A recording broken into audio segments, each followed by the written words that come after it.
একটা সুন্দর দৃষ্টান্ত হচ্ছে আবু লাহাবের ইতিহাস।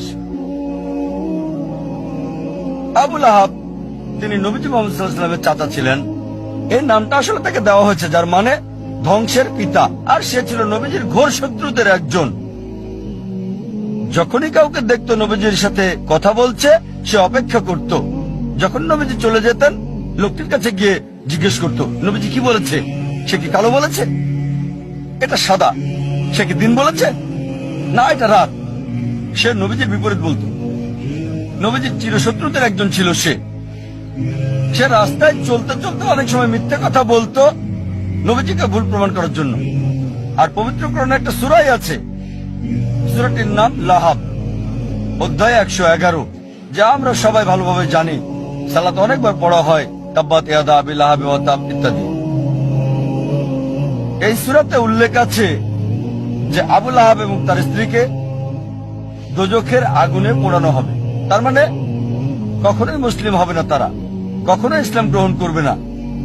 এই সূরা নাজিল হয়েছিল আবু লাহাবের মৃত্যুর 10 বছর আগে। যখন এই সূরা নাজিল হলো, একটা কাজ আবু লাহাব করলে, ইসলাম গ্রহণ করলে কোরআন ভুল প্রমাণিত হয়ে যেত। অথচ তার অনেক সাহাবী আর বন্ধুরা সেই 10 বছরের সময় ইসলাম গ্রহণ করেছিল। আবু লাহাব পরবর্তীতে 10 বছর পর বদরের যুদ্ধে মারা গেল। 10 বছর সময় হাতে ছিল তখন। এই 10 বছরের নবীজি তাকে নিয়মিত আহ্বান করতেন ইসলাম গ্রহণ করতে, তাহলে কোরআন ভুল প্রমাণিত হতো। খুব সহজ বিষয় ছিল, শুধু বললেই হতো আমি একজন মুসলিম, এতটুকুই। মুসলিমের মতো তাকে আচরণ করতে হতো না, তাকে নামাজ পড়তে হতো না, শুধু বললেই হতো যে আমি মুসলিম, যথেষ্ট। কোরআন ভুল প্রমাণিত হয়ে যেত। সহজ বিষয়, খুবই সহজ। অনেক সময় নবীজির বিরুদ্ধে মিথ্যে বলেছে, আরেকবার বললেই তো হতো, কোরআন মিথ্যে প্রমাণিত হতো। কিন্তু সে পারে নাই, কারণ কোরআনের রচয়িতা সর্বশক্তিমান ঈশ্বর। তিনি জানেন যে আবু লাহাব ইসলাম গ্রহণ করবে না। ফলসিফিকেশন টেস্ট 10 বছর, আরো ফলসিফিকেশন টেস্ট আছে, অনেক অনেক আছে এখানে। এটা উল্লেখ আছে সূরা বাকারা অধ্যায় 2 আয়াত 94 ও 95। ইহুদিদের একটি দল ছিল যারা মুসলিমদের সাথে তর্ক করেছিল আর বলেছিল যে আখিরাতের ঘর আল্লাহর সাথে শুধুমাত্র আমাদের। তাই আল্লাহ বলছেন সূরা বাকারা অধ্যায় 2 আয়াত 94 ও 95, যদি তারা বলে যে আখিরাতের ঘর আল্লাহর সাথে শুধু তাদের জন্য, তাদেরকে বলো মৃত্যু কামনা করতে। যদি তোমরা বলো নিশ্চিতভাবে আখিরাতের ঘর তোমাদের, আখিরাত তোমাদের, তাহলে মৃত্যু কামনা করো। এই আয়াত আরো বলছে তারা কখনোই মৃত্যু কামনা করবে না, কখনোই না। একটা মাত্র কাজ ইহুদিদের করতে হতো, কোরআনকে ভুল প্রমাণ করার জন্য বলতে হতো আমি মরতে চাই। সহজ ছিল, মরার দরকার ছিল না। এমন না যে আত্মহত্যা করতে হবে, নিজেরা নিজেদের স্তব্ধ করবে। একটা বিষয় বললেই হতো আমি মরতে চাই। সহজ ছিল। কোরআনকে ভুল প্রমাণ করতে বলতে হতো আমি মরতে চাই। 3টি শব্দ কোরআন ভুল প্রমাণিত হয়ে যেত। আল্লাহ বলেছেন সূরা বাকারা অধ্যায় 2 আয়াত 95 ও 96, তারা কখনোই মৃত্যু কামনা করবে না, তাদেরকে যদি 1000 বছরও বাঁচতে দেওয়া হয়। সহজ ছিল, খুবই সহজ ছিল কোরআনকে ভুল প্রমাণ করা।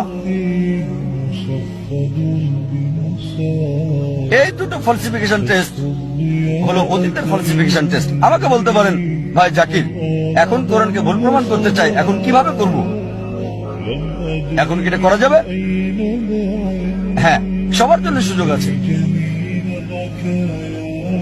আল্লাহ বলেন সূরা মাইদা অধ্যায় 5 আয়াত 82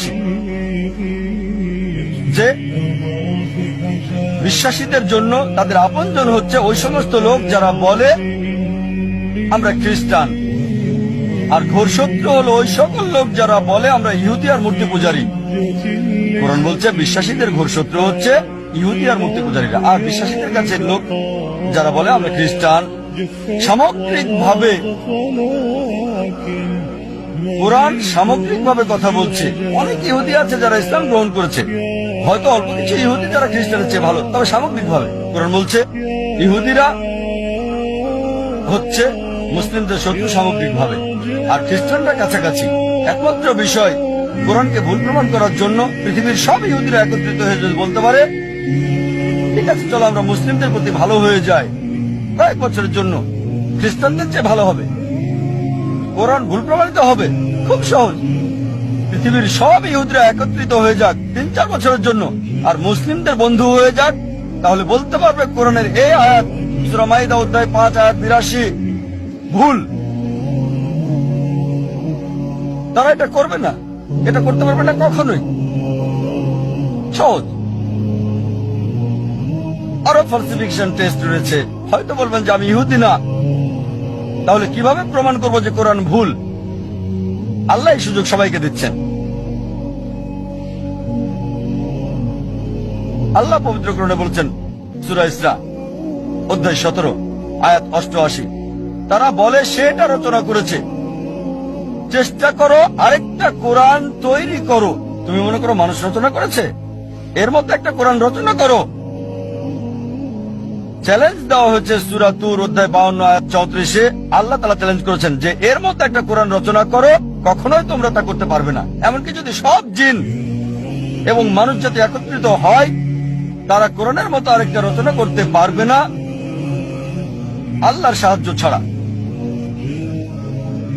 এটা একটা চ্যালেঞ্জ।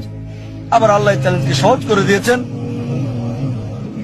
আল্লাহ বলেন সূরা হুদ অধ্যায় 11 আয়াত 13, তারা বলে সে এটা রচনা করেছে। 10টা সূরা রচনা করো এর মতো করে। সম্পূর্ণ কোরআন না, এটা কঠিন, বাদ দেন, এটা ওই চ্যালেঞ্জটা কঠিন। 10টা সূরা রচনা করো কোরআনের মতো। যে কাউকে সাহায্যের জন্য ডাকো আল্লাহ ছাড়া, কখনো এটা তোমরা করতে পারবে না। আল্লাহ চ্যালেঞ্জটাকে আরো সহজ করে দিচ্ছেন, খুবই সহজ। সূরা ইউনুস অধ্যায় 10 আয়াত 38, তারা বলে সে এটা রচনা করেছে। এর মতো একটা সূরা রচনা করো, একটা, পুরো কোরআন না, 10টা সূরা না, একটা সূরা এর মতো। সাহায্যের জন্য ডাকো তোমরা যাকে পছন্দ করো আল্লাহ ছাড়া, আর তোমরা তা পারবে না, কখনোই না, কখনোই পারবে না।